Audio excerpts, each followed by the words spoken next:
The Story of the Two Shoes. I believe, said the right shoe, that I am the first individual of my race whose history has ever been thought worth asking for. I hope to improve my opportunity. I consider it to be a duty in all classes for each member of the class. Oh, you may skip about that, said Carl. I don't care about it. I am afraid, said the right shoe, I am uninteresting. My excuse is that I never was fitted to be anything else. Not to press upon people's notice is the very lesson we are especially learned. We were never intended to occupy a high position in society, and it is reckoned an unbearable fault in us to make much noise in the world. I say, said Carl, you may skip that. I beg pardon, said the shoe, I was coming to the point. Step by step is our family motto. However, I know young people like to get over the ground at a leap. I will do it at once. My brother and I are twins, and as much alike as it is possible, perhaps, for twins to be. Mr. Peg the cobbler thought we were exactly alike, and our upper leathers did indeed run about in the same calf, as perchance they may another time, but our souls were once further apart than they are ever like to be for the future, one having roamed the green fields of Ohio on the back of a sturdy ox, while the other was raised in Vermont. However, we are mates now, and having been, as they say, cut out for each other, I have no doubt we shall jog on together perfectly well. We are rather an old pair of shoes. In fact, we have been on hand almost a year. I should judge from the remarks of our friend Mr. Peg, when he was beginning upon us, that he was very unaccustomed to the trade of shoe making. Shoe mending was what he had before lived by, or perhaps I should rather say tried to live by. I am afraid it was hard work, and I suppose Mr. Peg acted upon the excellent saying, which is also a motto in our family, that it is good to have two strings to one's bow. It was in a little light front room, looking upon the street, which was Mr. Peg's parlour and shop and workroom, that he cut out the leather and prepared the soles for this, his first manufacture. I think he hadn't stuff enough but for one pair, for I heard him sigh once or twice as he was fidgeting with his pattern over my brother's upper leather till it was made out. Mr. Peg was an oldish man, with a crown of grey hairs all round the back part of his head, and he sat to work in his shirt sleeves, and with a thick, short leather apron before him. There was a little fireplace in the room, with sometimes fire in it, and sometimes not, and the only furniture was Mr. Peg's little bit of a counter, the low rush-bottomed chair in which he sat to work, and a better one for a customer, his tools and his chips, by which I mean the scraps of leather which he scattered about. Hardly had Mr. Peg got the soles and the upper leathers and the vamps to his mind, and sat down on his chair to begin work, when a little girl came in. She came from a door that opened upon a staircase leading to the upper room, and walked up to the cobbler. It was a little brown-haired girl, about 9 or 10 years old, in an old calico frock and pantalettes. She was not becomingly dressed, and she did not look very well. "Father," she said, "Mother's head aches again." The cobbler paused in his work and looked up at her. "And she wants you to come up and rub it. She says I can't do it hard enough." Rather slowly, Mr. Peg laid his upper leather and tools down. "Will you close this shoe for me, Sue, while I am gone?" He spoke half pleasantly and half, to judge by his tone and manner, with some sorrowful meaning. So the little girl took it, for she answered a little sadly, "I wish I could, Father." "I'm glad you can't, dear." He laid his work down and mounted the stairs. She went to the window and stood with her elbows leaning on the sill, looking into the street. It is only a small town, that Beachhead, but still, being a sea-coast town, there is a good deal of stir about it. The fishermen from the one side and the farmers from the other with their various merchandise, the busy boys and odd forms of women forever bustling up and down, make it quite a lively place. There is always a good deal to see in the street, yet the little girl stood very still and quiet by the window. Her head did not turn this way and that. She stood like a stupid person, who did not know what was going on. A woman passing up the street stopped a moment at the window. "How's your mother today, Sue?" "Oh, she's getting along slowly, Mrs. Binch." "Does the doctor say she is dangerous any?" "The doctor don't come any more." "Has he give her up?" "Yes, he says there's nothing to do but to let her get well." "Oh, she's so smart, is she?" "No, ma'am, she's not smart at all, he says." But Mrs. Binch had passed on, and was out of hearing, and the little brown head stood still at the window again, leaning now on one hand. It was a smooth-brushed, round little head seen against the open window. By and by another stopped, a lady this time, a lady dressed in black with a grave, sweet, delicate face. "How's your mother, Sue?" "She's just the same, Mrs. Lucy." "No better?" "Not much, ma'am. It'll take a long time, the doctor says." "And are you, poor little tot, all alone in the house to do everything?" "No, ma'am. There's father." The sweet face gave her a sort of long, wistful look and passed on. Sue stood there yet at the window with her head leaning on her hand, and whatever was the reason, so dull of hearing that her father had come down, seated himself in his work-chair and taken up his shoes several minutes before she found it out. Then she left the window and came to him. "What shall I do, father?" "She'll want you directly," said the cobbler. "She's asleep now." Sue stood still. "Don't you want some dinner, Sue?" She hesitated a little and then said, "Yes." "Well, see, dear, and make some more of that porridge, can you?" "Yes, father, and there's some meal yet, and there's some bread too." "You may have that," said the cobbler, "and I'll go out by and by and see if I can get a little money. Mr. Shipham had a pair of boots new soled a month ago, and Mr. Binch owes me for some jobs, if I ever could get hold of them." And the cobbler sighed. "If only people knew, they would pay you, father, wouldn't they?" "There is one that knows," said the cobbler, "and why they don't pay me he knows. Maybe it's to teach you and me, Sue, that man does not live by bread alone, but by every word that proceedeth out of the mouth of God doth man live," his little daughter went on softly, as if she were filling up the words for her own satisfaction. "But didn't we know that before, father?" "Maybe we didn't know it enough," said the cobbler. "I'm afraid I don't now." And as her back was turned, he hastily brought his hand to his eyes.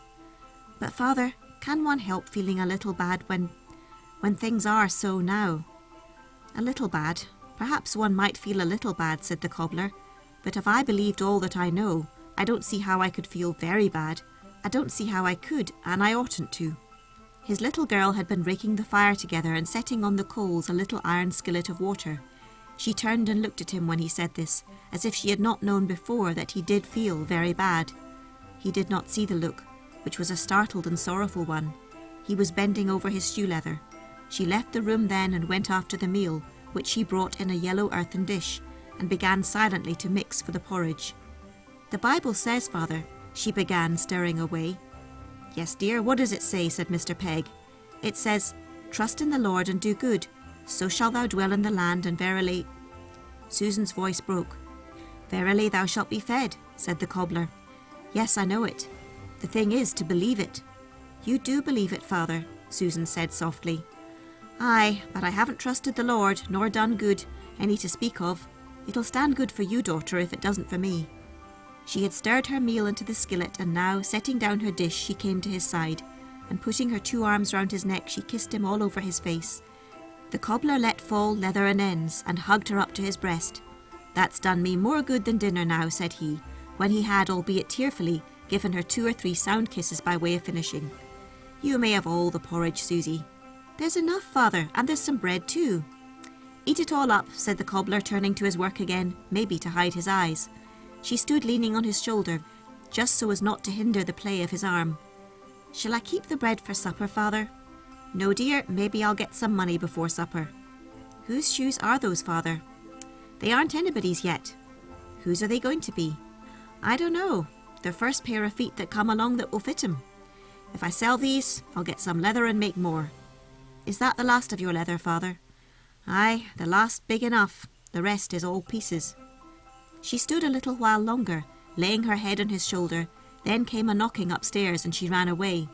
The cobbler wrought at his shoe for a space, when turning his head he dropped everything to go and see after the porridge, and he squatted over the fire, stirring it till such time as he thought it was done, and he drew back the skillet.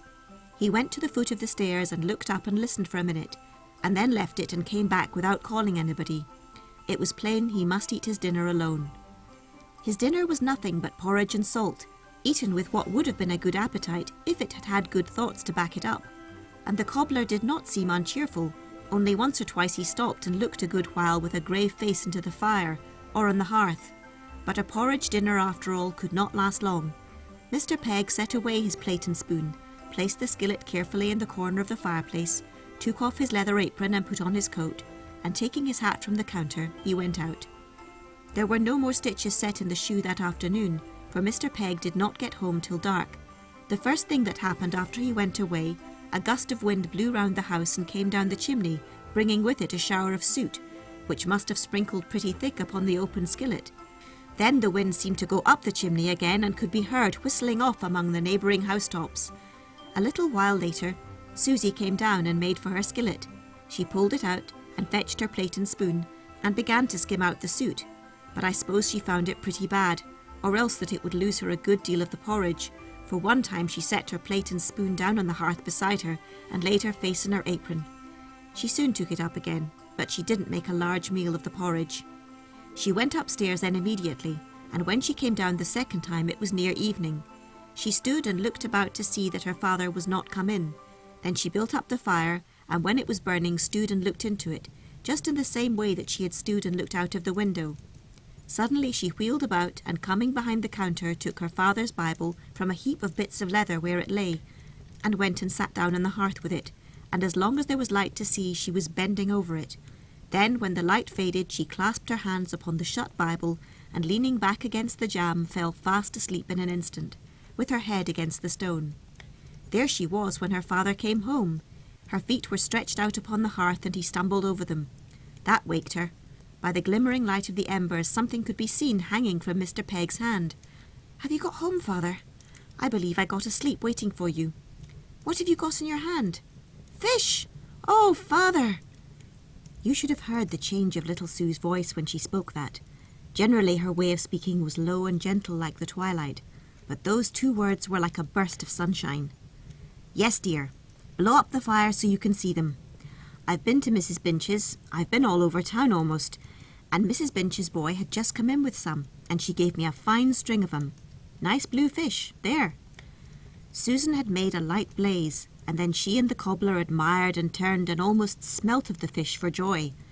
"And shall we have one for supper, father?" "Yes, dear. You have some coals and I'll get the fish ready right off.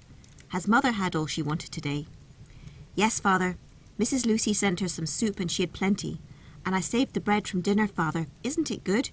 And there's more porridge too." What a bed of coals Sue had made by the time her father came back with the fish nicely cleaned and washed. She put it down, and then the two sat over it in the twilight and watched it broil. It was done as nicely as a fish could be done, and Susan fetched the plates and the salt and the bread, and then the cobbler gave thanks to God for their supper, and then the two made such a meal. There wasn't a bone of that fish but was clean picked, nor a grain of salt but what did duty on a sweet morsel.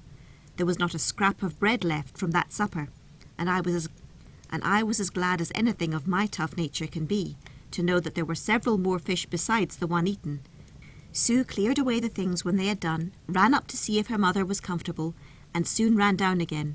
Her step changed too. "Now, darling," said her father, "come and let us have our talk by this good firelight." She came to his arms and kissed him, and his arms were wrapped round her, and she sat on his knee.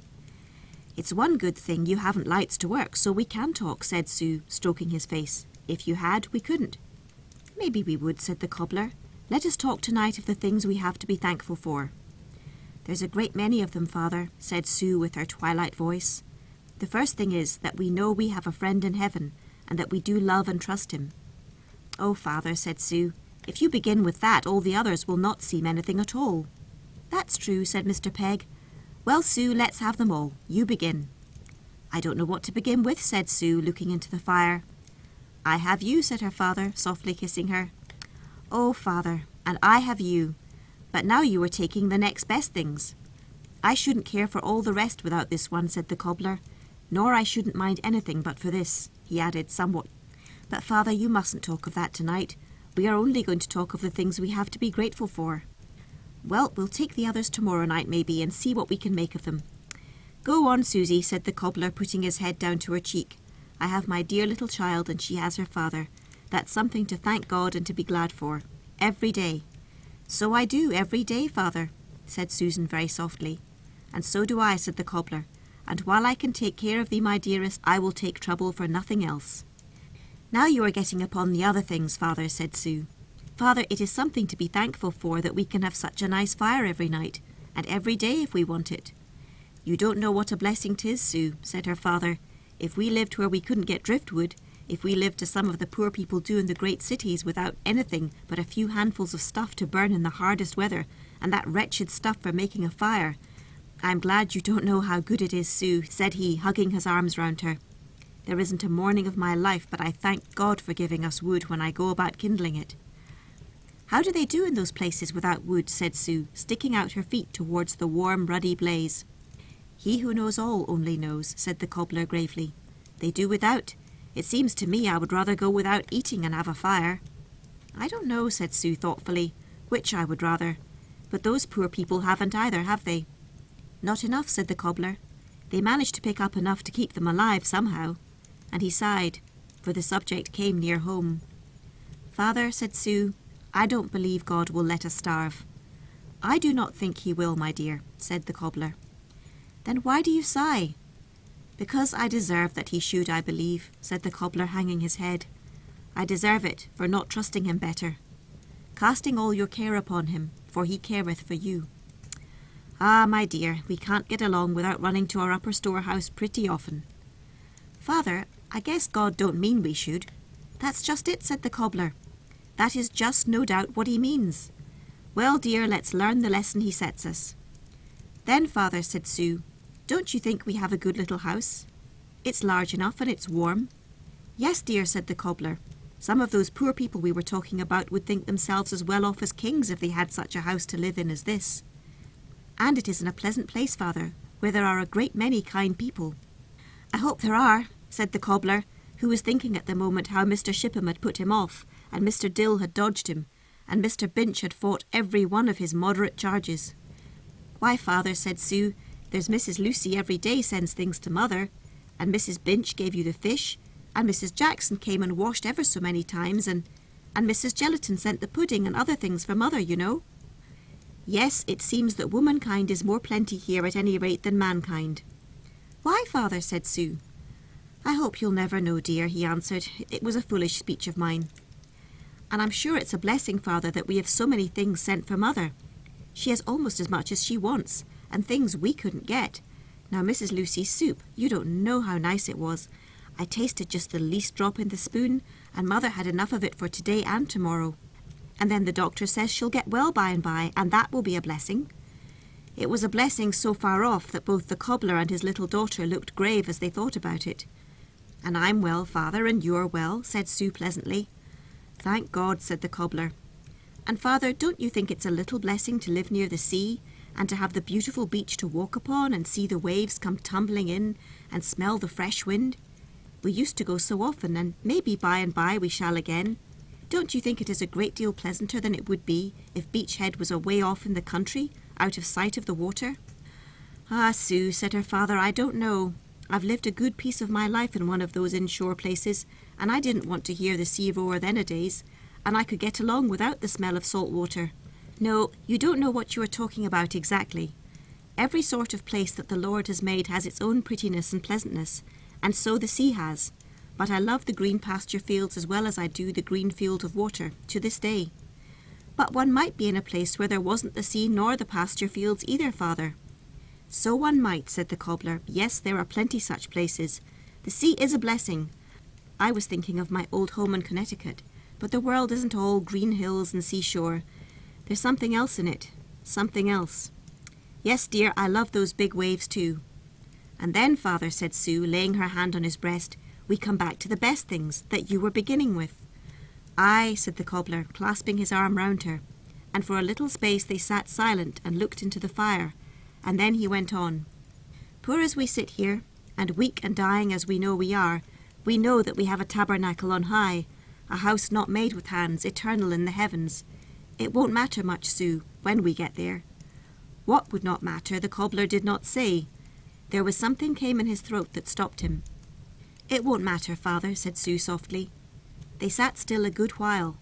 The flame of the bits of brands in the chimney leaped up and down, burned strong and then fell outright, and the red coals glowed and glimmered in the place of it, but with less and less power. Now, Sue, let's read, said the cobbler on a sudden.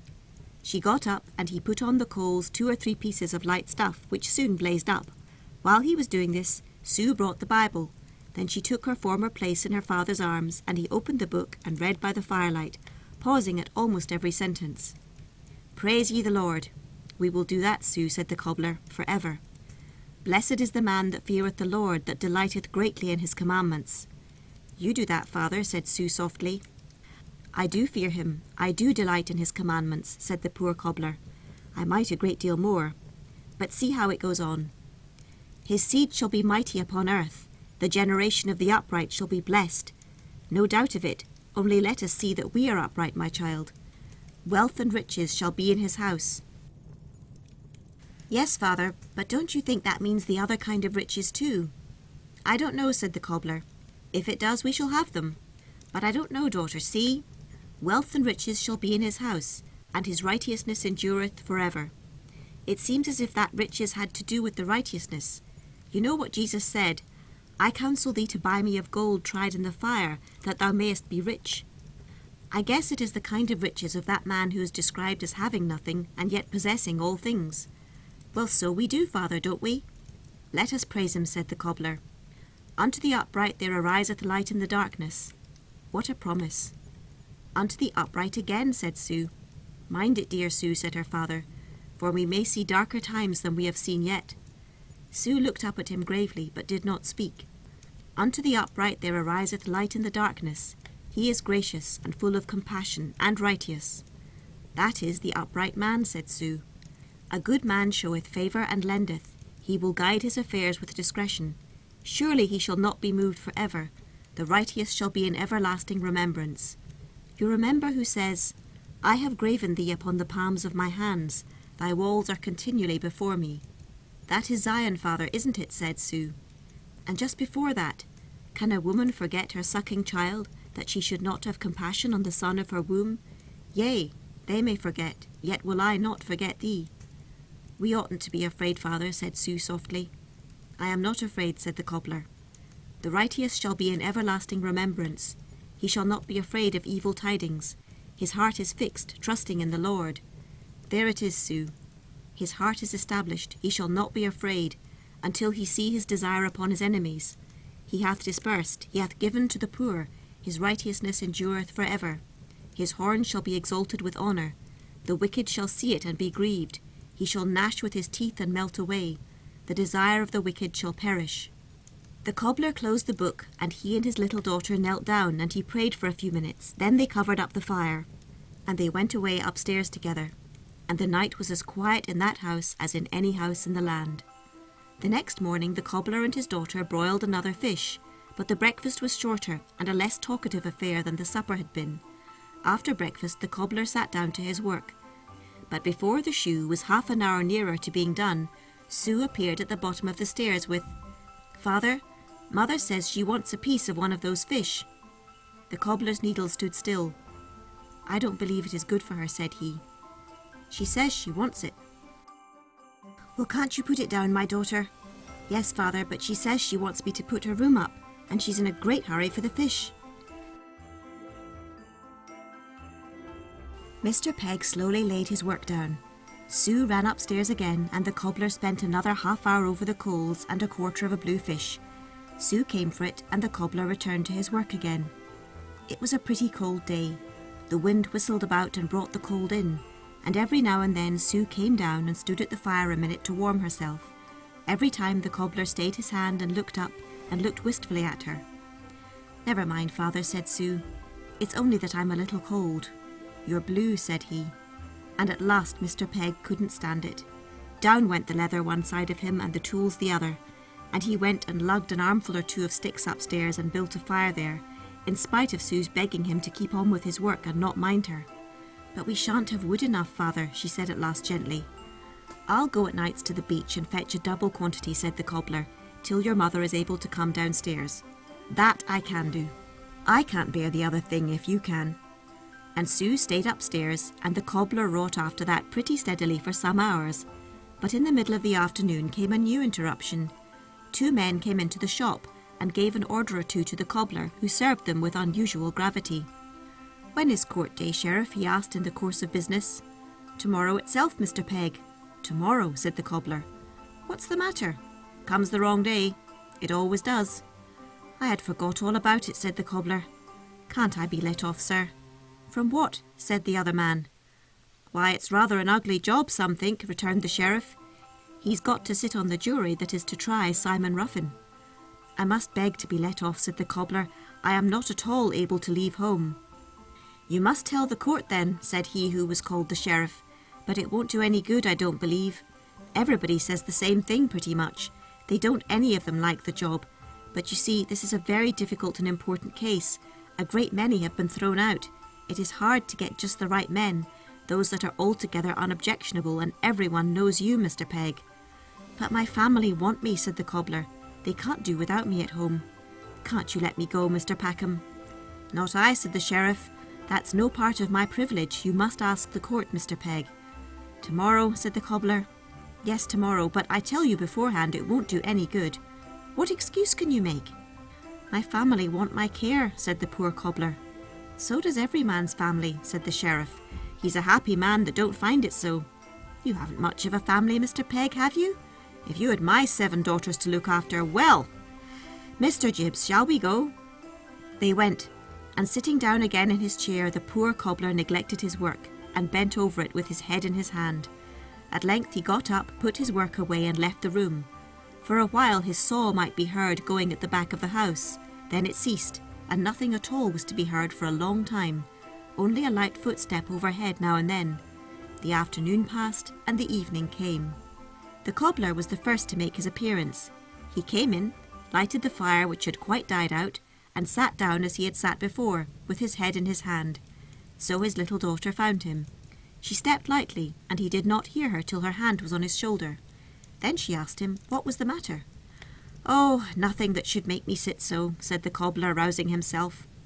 We've got more fish left yet, said Sue. Yes, dear, it isn't that, but I've got to go away tomorrow. Away, said Sue. Yes, away to court. What for, father? Why, they've got me down for a juryman, and I'm afraid there'll be no getting off. The sheriff says there won't. What have you got to do, father? Sit on a jury, dear, to decide whether Simon Ruffin is guilty or no. Simon Ruffin, that shot that man? Oh, father! It's pretty bad, said the cobbler. How long will you be gone? I can't tell at all, said the cobbler. Maybe a day. Oh, they can't take the evidence in 2 days. I don't know whether it will be 2 or 3 days or a week, dear. A week? And what shall we do? Sue could not help asking. If I can get off, I will, said the cobbler. But in case I can't, I have, or I will have by morning, as much wood as will do till I come back. I have 2 and 6pence besides, which I can leave you, darling, and I can do nothing more but trust. Father, isn't it hard to trust sometimes? Sue said with her eyes full of tears. The poor cobbler wrapped her in his arms and kissed them away, but he did not try to answer. Maybe it won't do us any harm after all, said Sue more brightly. Or maybe you will be able to come back, father. Father, you know we are to talk over tonight the things that we have that we can't be thankful for. In everything give thanks, said the cobbler. Yes, father, but it doesn't say for everything. Perhaps not, said the cobbler. Well, darling, we'll see. Let's have our supper first. We'll have the biggest fish tonight, father. The fish wasn't just out of the water now, but it was eaten with a good will. Not quite so cheerily as the first one the night before, and Sue sighed once or twice as she was putting the dishes away, and didn't step quite so lightly. Then she came to her former place in her father's arms, and her head stooped upon his shoulder, and his cheek was laid to her forehead, and so they sat some minutes without speaking. Come, father, said Sue, will you talk? Yes, dear, let us tell over what we have to bear, and see how we can bear it. We must go to our upper storehouse again for that, father. Aye, dear, always. The first thing, I suppose, said Sue, is that we haven't quite money enough. We have just what God gives us, said the cobbler. I'll never complain of that. Why, you never complain of anything, father, but it isn't pleasant. No, dear, said the cobbler, and yet if we had money enough, could we trust God as we do? It is a sweet thing to live at his hand directly, to feel that it is feeding us today, and to know that it will tomorrow. For was he ever a wilderness to Israel? No, dear, I don't mean to say that poverty is not hard to bear sometimes, nor I don't mean to say that I wouldn't give you plenty of everything if I had it to give, but I do say that there is a sweet side even to this. Father, our blue fish wouldn't have tasted as good if we had always plenty of them. I suppose not, said the cobbler with a little bit of a stifled sigh, and maybe we shouldn't know how to love each other quite so well, Sue. Oh, yes, we should, said Sue. I don't know, said the cobbler. I shouldn't know what my little daughter can do and bear if she had not had a chance to show me. Why, I don't have much to bear, father, said Sue. Mother wouldn't know what a good nurse you can be. I wish she hadn't had a chance to know that, father. Yes, said the cobbler. Your mother's sickness, that seems the hardest evil we have had to do with. It's not easy to find any present comfort of that, nor any present good, for I am afraid it makes me more impatient than patient. Maybe that's why I have it. But if we can't see the reason of a great many things now, we shall by and by. We shall know, Sue, what the reason was. Thou shalt remember all the way which the Lord thy God led thee these 40 years in the wilderness, to humble thee, and to prove thee, to know what was in thine heart, whether thou wouldst keep his commandments or no. Sue lifted up her head, and her little face was beautiful for the strong patience and bright trust and love that was in it. Her eyes were swimming and her lips were speaking, though they only moved to tremble. We can wait, Sue, said the cobbler gently. Sue laid down her head again. So it seems we have got the reason of it already, Mr. Pegg went on, if not the good. Maybe we've got some of the good too without knowing it, said his little daughter. Still, we'll be very glad to have Mother get well. Oh, won't we, said Sue, and it will teach us how to be thankful for the common things we forget. There was a little pause. Then you would like to have me go to school, said Sue, and I can't. And if you could, I shouldn't have the pleasure of teaching you myself, said the cobbler. I can bear that. But then I can't learn so many things, said Sue. Of one kind you can't, and of another kind you can, said her father. I don't believe there's a schoolgirl in Beach Head that can broil a blue fish as you can. Oh, father, but then you showed me how. Do you think broiling blue fish comes by nature, said the cobbler. I can tell you there are many people that can't learn it at all, and that's only one of your accomplishments. Oh, father, said Sue again, smiling a little. You can nurse a sick mother, and mend a hole in your father's coat, and put up a room and make a bed with anybody. Still, father, you'd like to have me go. Yes, I would, said the cobbler. Maybe I shall never be sorry by and by that I couldn't. And then, father, said Sue, you can't get work enough. Yes, said the cobbler. If I could do that, it would all be smooth. But God could give it to me if it pleased him, and if it don't please him, there must be some reason. Can't we trust him and wait? Sue looked up again, not so brightly as once before, meekly and rather tearfully. And then I must leave you tomorrow, said her father, kissing her brow. And that seems just now the worst of all. Maybe you'll come back again, father, said Sue. I am afraid I shall not, till this trial is over. It's a disagreeable business, isn't it, father?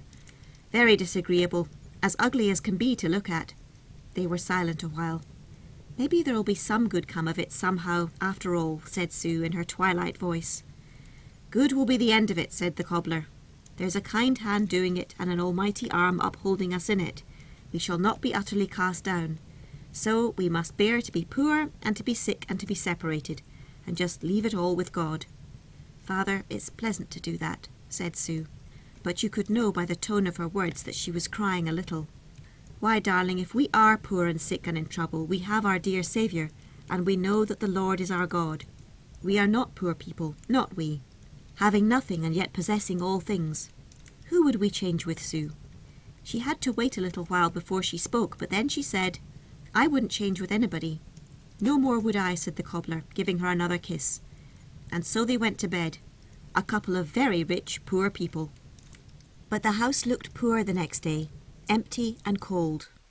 The cobbler was off betimes, the little breakfast fire died out, dust lay on the counter, the tools and the unfinished work were here and there, the wind slipped in and slipped out again, and nothing else paid us a visit except Sue, who once or twice looked in and looked round as if to see whether her father was there. Once she came into the room and stood a few minutes with her little brown head and her quiet grave face, looking at the ashes in the fireplace and the neglected work, and her father's chair with a wistful sort of eye. It said, or seemed to say, that however she felt last night, she would be very glad today if they were not poor, not sick, not separated. She looked pale and weary too, but she did not stay long to rest or think. Her feet could be heard now and then upstairs. The cobbler did not come home. The night darkened upon just such an afternoon as the morning had been. The next day began in the same manner. Towards noon, however, the outer door opened, and in came a puff of fresh cold air and another visitor, who looked fresh but not cold at all. It was a boy about 13 or 14, healthy, ruddy, bright-eyed, well-dressed and exceedingly neat in his dress. He came in like one familiar with the place and took note of all the unusual tokens about, as if he knew well what was usual and what was unusual. He looked at the cold chimney and scattered work. He went to the foot of the stairs and stood listening a moment, and then coming away from there he loitered about the room, now going to the window and now to the chimney, evidently waiting. He had to wait a good while, but he waited. At last he had what he wanted. For tired with being upstairs or wanting to gather some news from the outer world, Sue slowly came downstairs and showed her little face at the stairway door. And almost before it had time to change, the newcomer had called out, "Sue?" And with an unknown light breaking all over her face, Sue exclaimed joyously, "Roswald!" and springing across to him laid her sweet lips to his with right goodwill. "Oh, you've got back," said Sue, with a gladsomeness it did or would have done anyone's heart good to hear. "Here I am." "Haven't I been a long while away?" "Oh, so long," said Sue. "But what's the matter here, Sue? What's become of you all?" "Why, Mother's sick, you know. She hasn't got well yet, and Father's away." "Where is he?" "He had to go to court. He had to be a juryman to try Simon Ruffin. And we hoped he would be able to get leave to come away. We wanted him so much, but he hasn't been able to come." "He's been away since yesterday morning? Who's taking care of you?" "Why, nobody," said Sue. "Is there nobody in the house with you?" "Nobody but Mother. Father left wood enough already." "Wood enough for how long?" "Oh, for a good many days." "Aren't you afraid?" "Why, no, Roswald." "Who goes to market for you, Sue?" "Nobody." "What do you live on?" "Oh, people send Mother nice things. Mrs. Lucy sent her a whole pail of soup the other day." "How big a pail?" "Why, Roswald, I mean a nice little tin pail, so big." "And do you live on soup too?" "No," said Sue. "On what then?" "Oh, on what there is." "Exactly. And what is there?" "Mrs. Binch gave Father a string of blue fish the other night, and since then I have made porridge." "What sort of porridge?" "Cornmeal porridge." "Why, Sue, do you live on that?" "Why, porridge is very good," said Sue, looking at him. But there was a change in his eye, and there came a glistening in hers, and then she threw suddenly her 2 arms round his neck and burst into a great fit of crying. If Roswald had been a man, his arm could not have been put round her with an air of more manly and grave support and protection, and there were even 1 or 2 furtive kisses, as if between boyish pride and affection, but affection carried it. "I don't know what made me cry," said Sue at last, rousing herself after she had had her cry out. "Don't you?" said Roswald. "No, it couldn't have been these things, because Father and I were talking about them the other night, and we agreed that we didn't feel poor at all. At least, of course we felt poor, but we felt rich too." "How long have you been living on porridge?" "I don't know." "Have you had a fine time, Roswald?" "Yes, very. I'll tell you all about it sometime, but not now." "Is Merrytown as pleasant as Beach Head?" "It is more pleasant." "More pleasant," said Sue. "Without the beach and the waves, Roswald?" "Yes, it is, and you'd say so too. You'd like it better than anybody. There are other things there instead of beach and waves. You shall go down there sometime, Sue, and see it." "I can't go," said Sue meekly. "Not now, but some day. Sue, haven't you any money?" "I've 2 and 6pence that Father gave me, but I was afraid to spend any of it for fear he or Mother might want it for something. I must, though, for I haven't got but a very little Indian meal. Sue, have you had dinner today?" "Not yet. I was just coming down to see about it." "Your mother don't eat porridge, does she?" "Oh no, she's had her dinner." "Well, will you let me come and eat dinner with you?" Sue brought her hands together with again a flush of great joy upon her face, and then put them in both of his. "How good it is you have got back," she said. "It will take that porridge a little while to get ready, won't it?" he said, beating her hands gently together and looking as bright as a button. "Oh yes, it'll take a little while," said Sue. "I haven't got the water boiling yet." "Have you got meal enough for both of us?" "Yes, I guess so. Plenty." Just then Mrs. Lucy opened the front door and brought her sweet face into the room. She looked a little hard at the 2 children and asked Sue how her mother was. Roswald bowed, and Sue answered. "May I go up and see her?" Sue gave permission. Mrs. Lucy went up the stairs. Roswald stopped Sue as she was following. Sue, I'll go to market for you today. Give me twopence of your money and I'll get the meal you want. Oh, thank you, Roswald, said Sue. That will be such a help. And she ran for the pennies and gave them into his hand. I'll be back presently, said he, and then I'll tell you about things. Run up now after Mrs. Lucy. I don't believe I need, said Sue. They don't want anything of me. Run up though, said Roswald. Maybe Mrs. Lucy will ask your mother too many questions. Why, that won't hurt her, said Sue, laughing. But Roswald seemed in earnest, and she went up. Immediately Roswald set himself to build a fire. He knew where to go for wood, and he knew how to manage it. He soon had the hearth in order and a fine fire made ready, and it was done without a soil on his nice clothes and white linen. He was gone before Mrs. Lucy and Sue came down, but the snapping and sparkling in the chimney told tales of him. Why, he has made the fire for me, cried Sue, with a very pleased face. Who made it? Said the lady. Roswald. That boy that was here when I came? Yes, ma'am, he has made it for me. Who is he? He is Roswald Halifax. What, the son of the widow, Mrs. Halifax? Yes, ma'am. And how came you to know him so well? Why, I have always known him, said Sue. That is, almost always. I used to know him a great many years ago when I went to school, and he always used to take care of me and give me rides on his sleigh, and go to the beach with me, and he always comes here. Is he a good boy?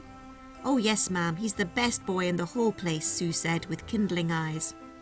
I hope he is, said Mrs. Lucy, for he has no one to manage him but his mother. I fancy he has pretty much his own way. It's a good way, said Sue decidedly. He is good, Mrs. Lucy. Does your mother want anything in particular, Sue? Sue hesitated and looked a little troubled. Tell me, dear, now while your father is away you have no one to manage for you.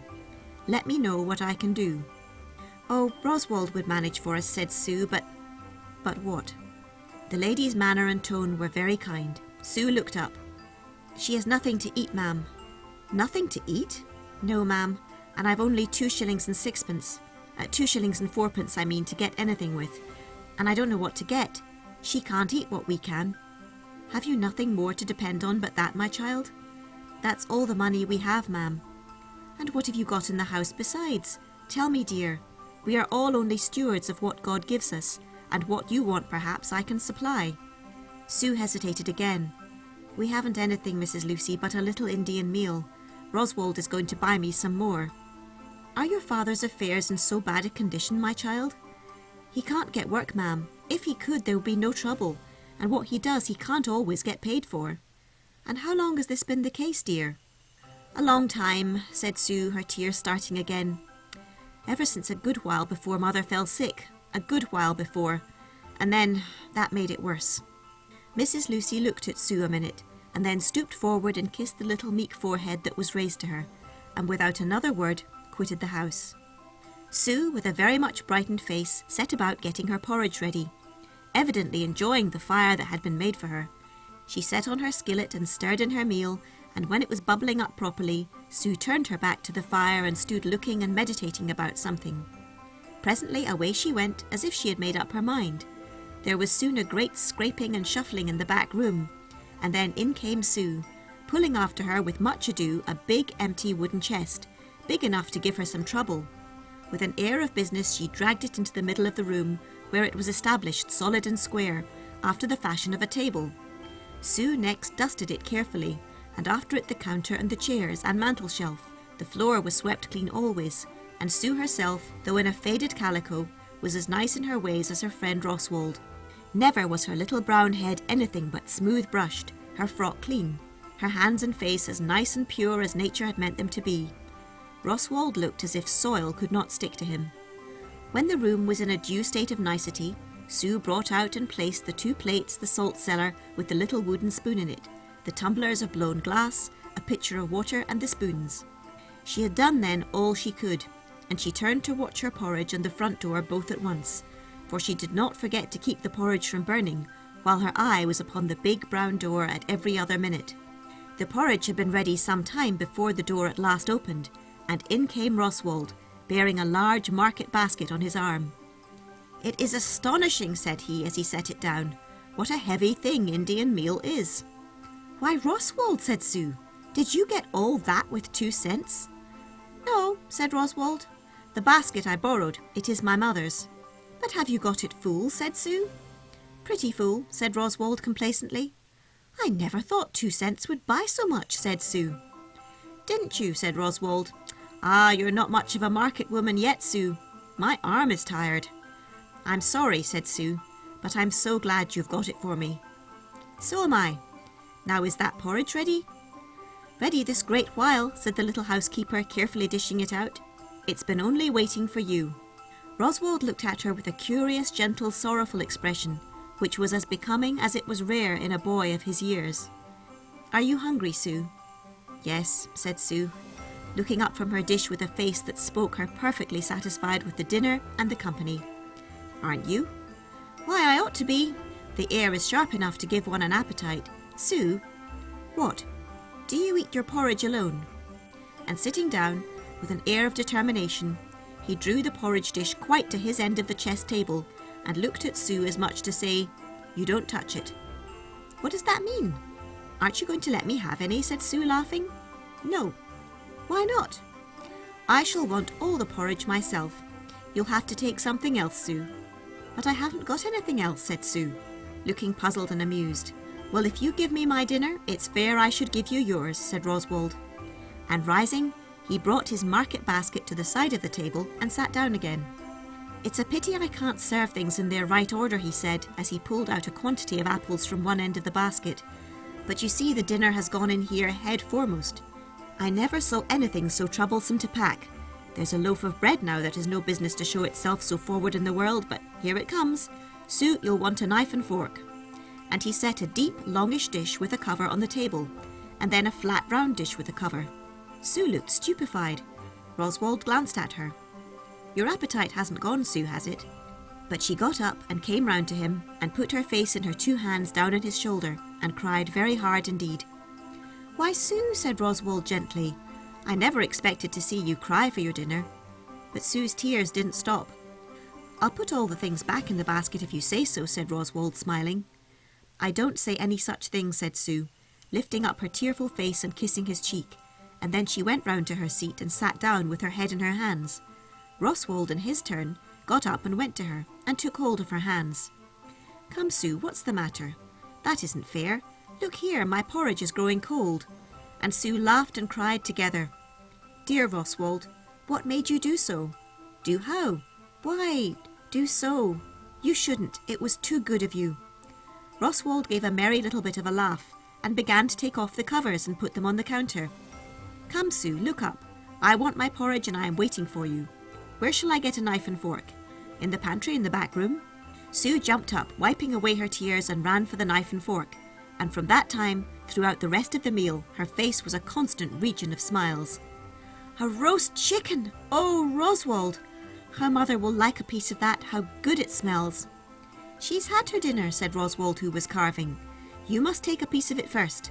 I ought, in conscience, to have had a separate dish for the potatoes, but my market basket was resolved not to take it. Some salt, Sue?" Sue ran for another knife and fork and then began upon her piece of chicken, and Roswald helped himself out of his dish and ate, glancing over now and then at her. "You can't think how good it is, Roswald, after eating porridge so long," said Sue, with a perfectly new colour of pleasure in her face. "This is capital porridge," said Roswald. "I'll trouble you for a piece of bread, Sue." "Why, Roswald, are you eating nothing but porridge?" "Yes, and I tell you I should like a piece of bread with it." "Ah, do take something else," said Sue, giving him the bread. "The porridge will keep to another time." "I don't mean it shall, much of it," said Roswald. "It's the best dinner I've had in a great while." Sue laid down her knife and fork to laugh at him, though the doing so had very near made her cry again. "Please take some chicken, Roswald." "I'd rather not. I'll take a piece of pie with you presently." "I should think chicken was enough," said Sue. "You needn't have brought me pie." "I wanted some. It's a mince pie, Sue. Do you remember that the day after tomorrow is Christmas?" "Christmas? The day after tomorrow?" said Sue. "No, I had forgotten all about Christmas. What shall we do to keep it?" "Why, nothing, I shan't," said Sue meekly. "I shall not eat porridge, Roswald. Oh, if Father would only come home! That would be enough keeping of Christmas. We wouldn't want anything else." "I'll tell you how it's going to be kept out of doors," said Roswald. "It is fixing for a fine fall of snow. The air is beginning to soften and grow hazy already. I like a snowy Christmas. With snow on the ground, but not snowing, said Sue.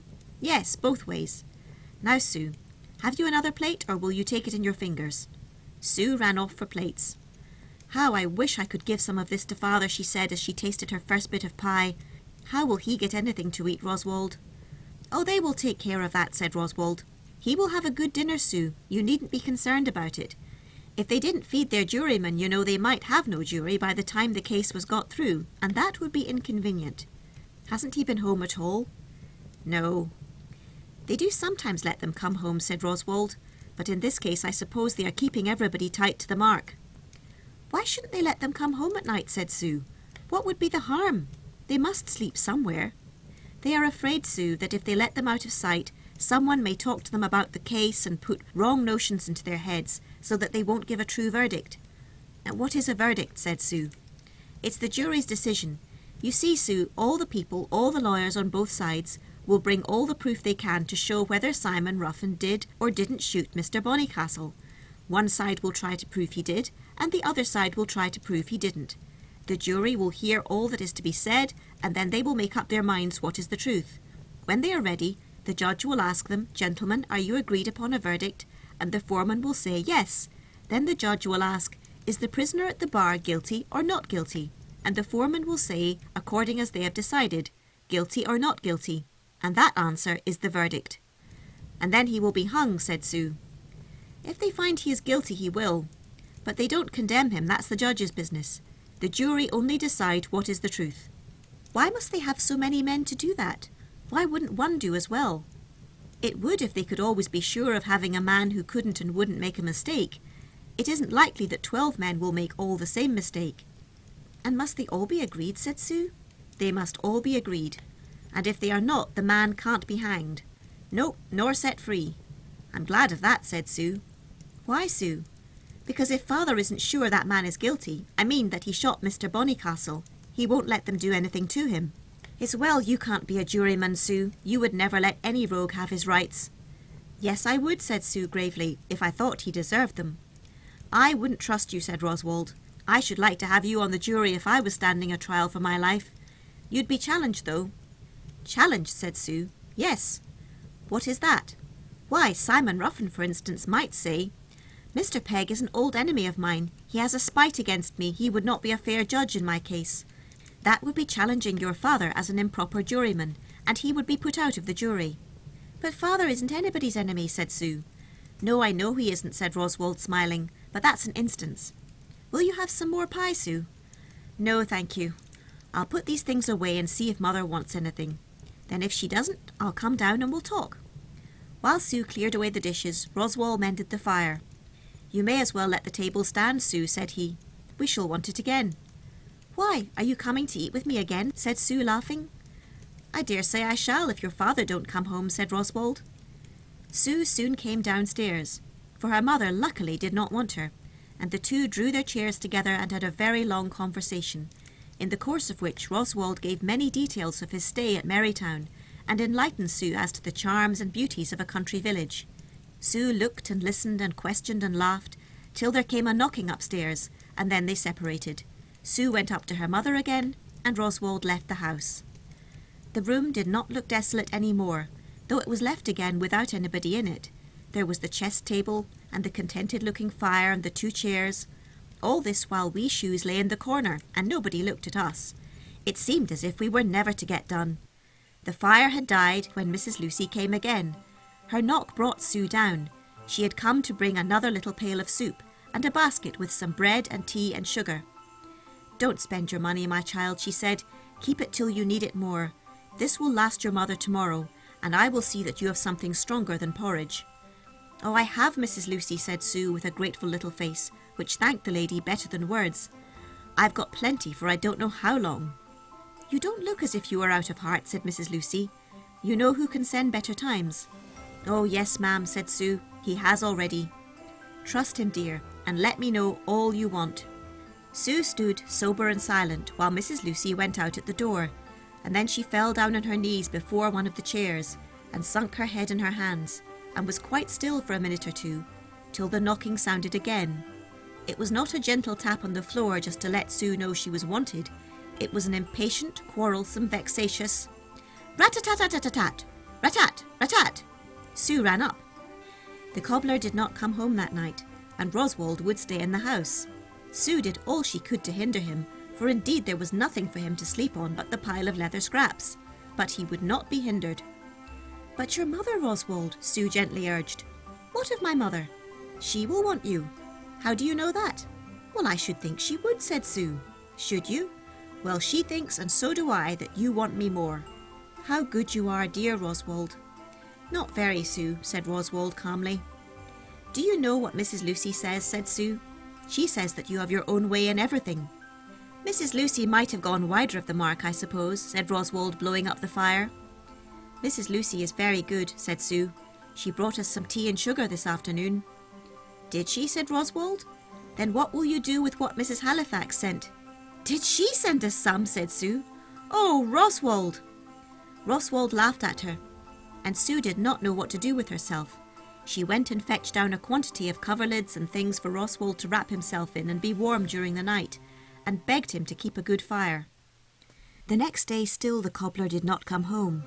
It passed with no visitors except Roswald and Mrs. Lucy, who stepped in for a minute. Sue's mother wanted her upstairs pretty much the whole day, so there could be little fun going. Christmas Eve Roswald stayed in the house again, but he went off very early in the morning, without seeing Sue, after he had made the fire for her. The snow had not come so soon as Roswald thought it would. There was none on the ground Christmas Eve, but when Christmas morning rose, the whole of Beech Head was softly and smoothly covered with white. It had fallen very fast and quietly during the night. The windowsills were piled up, the doorknob was 6 inches high, and the snow hung like thatch over the eaves of the houses. The streets were a soft, pure, printless spread of white. So they were early when Roswald first went out, and whatever kept people's feet within doors, whether the dark morning, for the snow still fell, or happy Christmas delays, there was yet hardly a footprint but his to be seen in that part of the street when, some hours later, a sled drawn by a horse and carrying 2 men and a barrel drew up before Mr. Pegg's door. Sue had heard the tinkle of the 3 bells which the horse bore on his neck, and as it told of the first sleighing that year, she went to the window to see. There was the sled and 1 man and the barrel. The other man had jumped off and was knocking at the front door. Very queer, thought Sue. What can they want here? But she ran downstairs and opened the door. The barrel was rolling up over the snow to the house, and the 2 men were behind pushing it. The cold air and the yet falling snow, and the white street, the men, and the barrel rolling up towards Sue. Sue was bewildered, but that barrel must go somewhere, and she held the door open. "What is it?" said Sue. "It doesn't belong here, does it?" "There's Mr. Peg on it," said one of the men, "and this is Mr. Peg's house, ain't it?" "What is it?" said Sue in astonishment, as the barrel now stood up on end at the end of her chest table. "It's a barrel of flour, I guess," said the man. "Looks like it, and it come from Mr. Hooneman's." "Flour," said Sue. But the men with their heavy snowshoes clumped out again and shut the door behind them with a bang. Sue stood and looked. There was the barrel, full-sized, standing on end, one side of it still lightly coated with snow, and there were the snow marks on the floor of the feet that had been there. It wasn't a dream. It was a real barrel, and even the snow wasn't in a hurry to melt away. Suddenly it flashed into Sue's little mind that it might be a Christmas present, and then whoever sent it ought to have been there when the unwanted rosy colour sprang to her cheeks and made her for a minute look like a well-to-do child, and whoever sent it ought to have seen, a minute after, the bended head and heard the thanksgiving that was not spoken, and the prayer earnest and deep for a blessing on the friend that had sent it. Sue had lifted her head but had not moved from a foothold when Roswald opened the door. "Oh, Roswald, do you see this?" "Merry Christmas, Sue," said Roswald gaily. "Oh, Roswald, do you know what this is?" "It is very like a barrel of flour," said Roswald. "I should be surprised if it was anything else." "But Roswald, who sent it?" "Why, Sue, Santa Claus, to be sure. Don't you know what day it is?" "It didn't come down the chimney," said Sue. "That I know." "Dear Roswald, don't you know who sent it?" "If Santa Claus had taken me into his confidence, you know, Sue, it would not be an honest thing to betray. I wonder what you can do with a barrel of flour now you have got it." "Do?" said Sue. But just then there was another knock at the door. Roswald opened it. In came a boy with a long string of fine black and blue fish, which Mrs. Binch had sent to Sue. "Beachhead is waking up," said Roswald. "Oh, Roswald," said Sue, beginning to get into the spirit of the thing. "Did you ever see anything like those fish? Oh, tell Mrs. Binch I thank her a great many times, please, a great many times. I am very obliged to her, and so is father." "Oh, Roswald, do see." "There's your mother knocking, Sue," said Roswald. "Run off and I'll take care of these fish. You get ready for breakfast." Sue went off in one direction and Roswald in another. He was the first to come back with a beautifully cleaned fish, which he soon had upon the coals. He went on to set the table and get the bread and the tea, and by that time Sue came, as happy and as humble as possible to enjoy her breakfast. Whether or not Roswald had had another breakfast before, he at any rate kept her company in hers, both talking and eating. The fish was declared to be the finest that could come out of the sea, and Roswald was probably adjudged to be the best cook on land. If he had been, his work could not have given better satisfaction. Roswald had to go away after breakfast, and told Sue his mother would want him at dinner, and he could not be there again before evening, but then he would come. Sue was satisfied with everything. Her day was spent for the most part upstairs, but there were some breaks to it. A servant came in the course of the morning bringing some bottles of wine for her mother, from Mrs. Halifax. Sue was already in a state of happiness that could hardly be heightened, and was in fact endeavouring to bear it with the help of her Bible, for it was in her hand whenever she came downstairs. But her eyes sparkled afresh at this gift, because it came from Mrs. Halifax, and because it was what her mother wanted. Sue could not wait. She begged the man to open one of the bottles for her, which with no little difficulty was done without a corkscrew, and then, when he had gone, Sue poured out a little into a teacup and went upstairs with such a face. Joy and love were dancing a waltz in it. A little before noon there came another knock at the door. A modest knock this was, so gentle that Sue probably did not hear it. The knocker had not patience, or was not scrupulous. He opened the door halfway and pushed in a square wooden box, nailed up and directed, after which he went away again, leaving it to tell its own tale. It seemed to tell nothing that Sue could understand. She looked at it when she next came down with all her eyes, and on all sides, but it was fast nailed up. She could not by any means open it, and she could not tell what was inside. She easily guessed that it was another Christmas, but in what form? She sat and looked at it with a face of infinite delight. She walked round it. Nothing was to be made of it but a pine box, tolerably heavy, with her own name and her father's, in large black letters on the upper side. Those letters did look lovely. Sue read them a great many times that day, and sat and gazed at the wooden box, but she could do nothing with it till Roswald came. He came at last, towards the edge of the evening. Sue was watching for him. "Oh, Roswald, there you are. Here's another." "Another what?" said Roswald gravely. "Another Christmas present. Look here." "Looks very like Christmas," said Roswald. "Oh, dear Roswald, won't you get a hammer?" "A hammer," said Roswald. "I suppose Mr. Joyce will lend me one." He went to borrow it and opened the box. Sue watched with breathless interest while the hammer did its work, and the pieces of the cover came up one by one. "Now, Sue," said Roswald, as he stepped back and began to draw the nails out of the wood. Sue drew the things out of the box with slow and cautious fingers that seemed almost afraid of what they found. She did not say a word, but one or two half-breathed "ohs." There was a nice and complete outfit of clothes for her. On the top lay a paper written with, "For little Sue Pegg, from some friends that love her." When she got to the bottom, Sue looked up. "Oh, Roswald, who sent me these?" "Some friends of little Susan Pegg that love her," said Roswald. "Did you know about it?" "I heard my mother speak about it, Sue." "Did she do it?" "Not she alone. Mrs. Lucy and some other ladies all had a hand in it." "Oh, how good they are." It was long before Sue could get up from the box. Roswald stood, hammer in hand, looking at her and smiling. At last Sue packed the box again. "I don't deserve it all," she said. "But then, I don't deserve anything. Now I guess we'll have some tea." "I'll go and carry back this hammer," said Roswald, "and then I'm ready. I'm very thirsty." "Oh dear, Roswald," said Sue. "Won't you just open that barrel of flour first? It will save going for the hammer again, and Mother thinks she wants some pop robin." "But what's pop robin good for without milk?" said Roswald as they went to the barrel, which he had rolled into the pantry.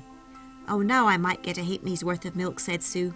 "It's for Mother, and now we have so many things we might afford it." "See you don't," said Roswald. "Mother sends you word. Oh, there are enough nails in this barrel head. She says you may have as much milk as you want from her cow whenever you will come for it, or I will bring it. So between us, I guess it'll be safe to count upon it." He was hammering at the barrel head, and Sue standing by looking very pleased, her little hand gratefully resting on his shoulder, when another hand was laid on hers. Sue turned. "Father!" she exclaimed. "Oh, Father, are you home? Oh, I'm so glad." The cobbler's grey head was stooped almost to the barrel top, and Sue's arms were around his neck, and how many times they kissed each other I don't believe either of them knew. It seemed impossible for Sue to loose her hold.